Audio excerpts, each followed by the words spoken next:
Hello friends, welcome to my channel. Today I am taking you inside one of the Tamil Nadu's most powerful and mysterious landmark, the Dindigul Fort. Built in 1605, this fort has been seen kings, battles, myths and legends. Come with me, let's walk through history.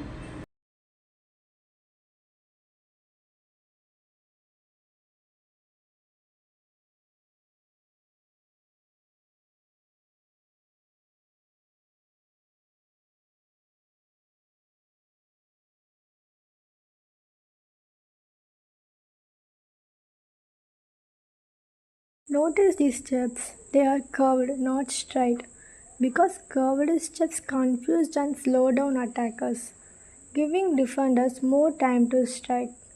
The fort's design itself was a weapon. Look at this massive wooden gate. It's not just for show.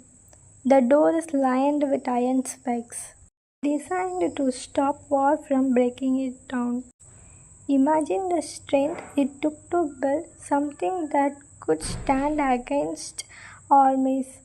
Even after 400 years, this gate remains a symbol of how strong the fort was. Right here at the entrance, we find two small rooms. These were the guard rooms. In Tamil, they call Vail Kavalanare. Soldiers once stood here, keeping watch on everyone who entered.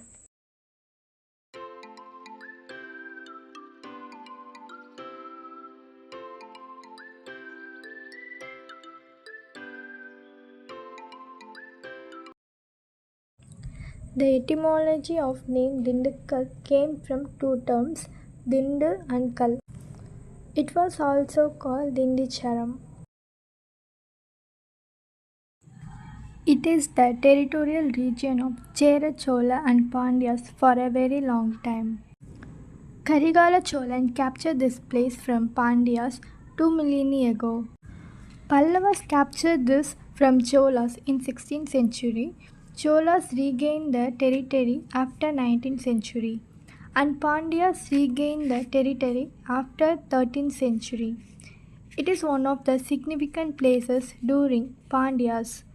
They also built a temple here. After 1550s, Vijayanagar Empire has gained a strong foothold. The fort was expanded much during their era.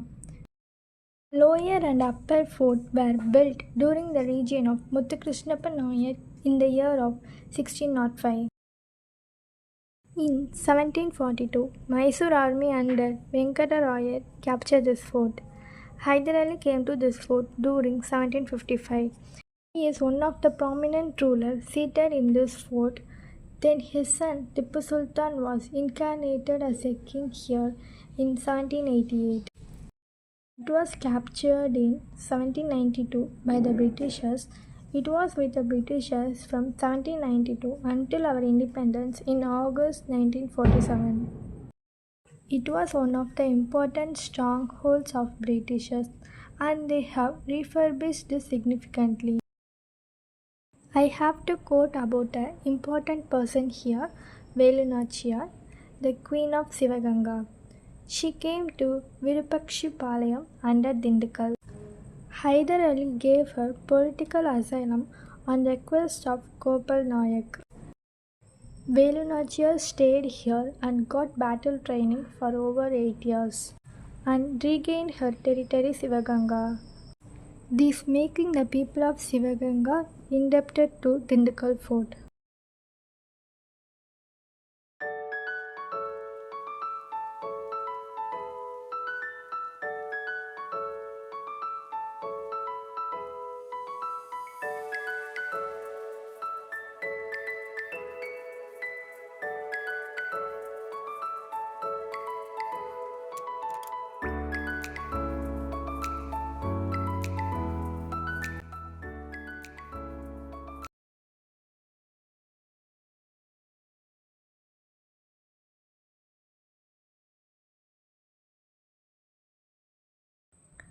As we go inside, you will see there are more than 40 rooms built for soldiers.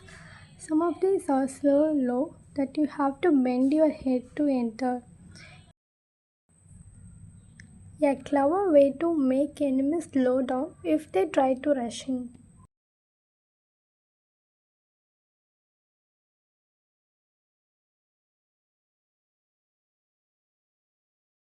Inside these rooms, there was no lamp or light. They were built in such a way that only sunlight entered. Two narrow openings placed according to the movement of sun, natural light and ventilation centuries before electricity.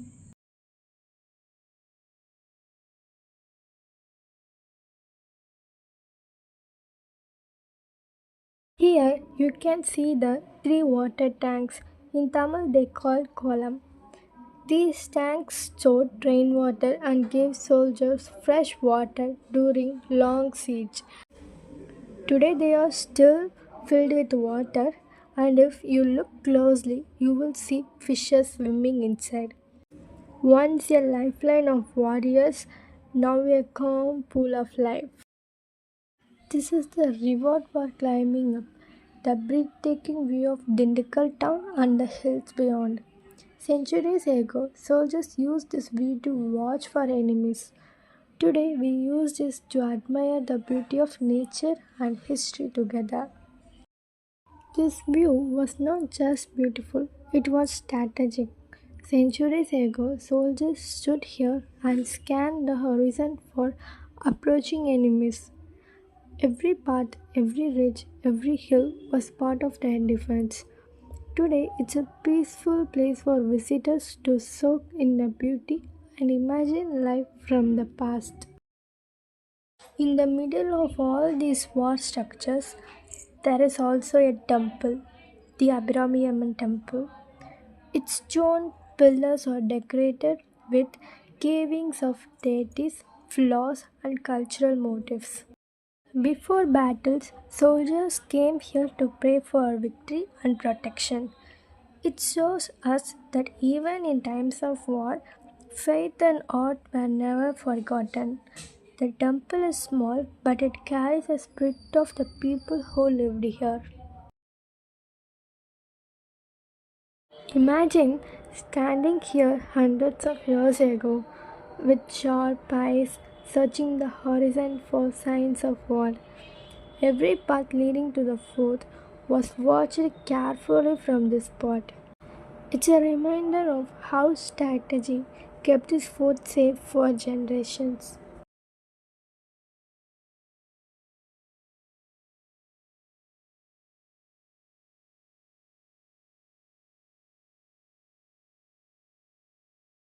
The small window was a watch point for soldiers. From here, they could observe enemy movements long before the attackers reached the fort walls. The opening faces three directions, allowing soldiers to scan the area easily and send signals if danger approached. With no modern technology, the simple design helped protect the entire fort.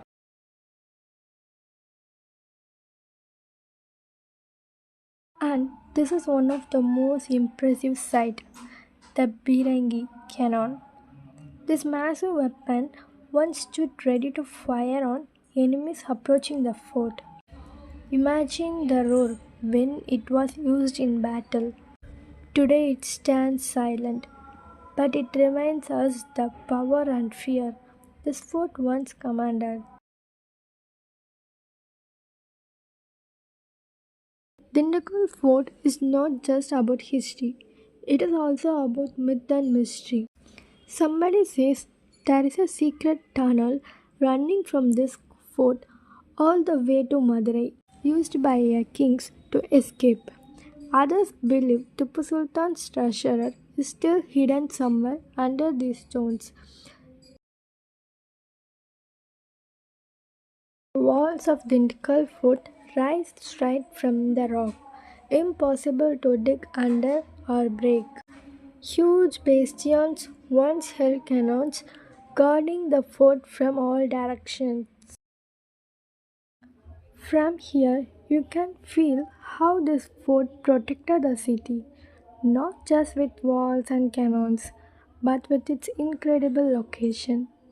It's a view that reminds us how history, nature, and human lives are beautifully connected.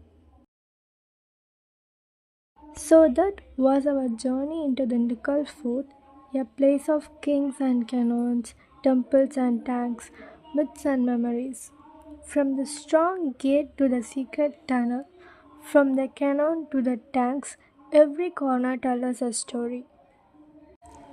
If you ever visit Dindigul, don't miss this treasure.